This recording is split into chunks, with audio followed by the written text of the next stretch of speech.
আসসালামু আলাইকুম সবাইকে। আশা করি সবাই ভালো আছেন এবং সুস্থ আছেন। আজকে আমরা হুন্ডা ভেজেল হাইব্রিড গাড়ির গিয়ারের কাজ করতেছি। বেসিক্যালি এই গাড়িটিতে ডুয়াল ক্লাস ইস্যু।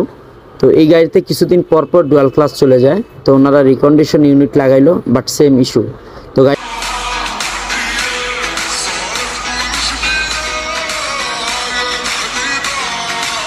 এটা আমাদের ওয়ার্কশপে আসলো, আমরা গাড়িটা ডায়াগনোসিস করলাম, গাড়িটা টেস্ট ড্রাইভ দিলাম এবং এই গাড়িটার যে সমস্যা সেটা হচ্ছে ডুয়াল ক্লাস এবং ভিতরের গিয়ার বক্সের ভিতরে ইন্টারনাল ফল্ট।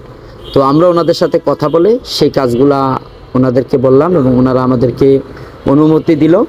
আফটার দ্যাট আমরা এই গিয়ার বক্সটা খুলে গাড়ি থেকে পুরো ডুয়াল ক্লাস এবং গিয়ার বক্সের ভিতরে কাজ করলাম। আমরা ভিতরে পিনিয়াম ভাঙা ছিল, যেটাকে গ্যাস পিনিয়াম বলে, এবং একটা সেন্সর আছে সেটাকে বলে গিয়ার পজিশন সেন্সর।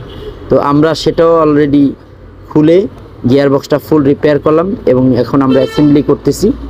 তো আপনারা যারাই হুন্ডা ভেজেল হাইব্রিড গাড়ি ইউজ করেন, হুন্ডা গ্রেস, ফিট বা জাস, এই হাইব্রিড গাড়িগুলোতে এই ধরনের ইস্যু হয় যে কিছুদিন পর ডুয়াল ক্লাচ চলে যায়, গিয়ার ছেড়ে দেয়, গিয়ারে শক্তি পাচ্ছে না, গিয়ার সামনে যায় না, গিয়ার পিছনে যায় না এবং জ্যামে গাড়ি খোটায় বা জ্যামে গিয়ার ধাক্কায়। তো এই ইস্যুগুলো যারাই সমস্যা ফেস করতেছেন আপনারা চাইলে আমাদের সাথে যোগাযোগ করতে পারেন। আমরা অত্যন্ত যত্ন সহকারে ভালো সার্ভিস দিয়ে থাকি এবং ইনশাল্লাহ ওয়ারেন্টি গ্যারান্টি সহকারে সার্ভিস দিই ঢাকা এবং ঢাকার পার্শ্ববর্তী এলাকায় বা অন্যান্য শহরে। তো আমরা এই গাড়িটা কাজ করে এখন হুন্ডার যে এইচডিএস স্ক্যানার আছে, হুন্ডা ডায়াগনোসিস সিস্টেম, সেটা দিয়ে ক্যালিব্রেশন করতেছি। তো এটা 8টা প্রসিডিউর আছে, প্রত্যেকটা প্রসিডিউর ফলো আপ করে ক্যালিব্রেশনটা করতে হয় এবং এই ক্যালিব্রেশন না করলে কোনো গিয়ার আগেও যায় না, পিছেও যায় না, বা ক্যালিব্রেশনটা না হইলে গাড়িটা অসম্পূর্ণ থেকে যায়। দ্যাটস ওয়াই ক্যালিব্রেশনটা খুবই এসেনশিয়াল। ক্যালিব্রেশন শব্দের অর্থ হচ্ছে সরলতা অথবা অ্যাডজাস্টকরণ বা সমন্বয়করণ।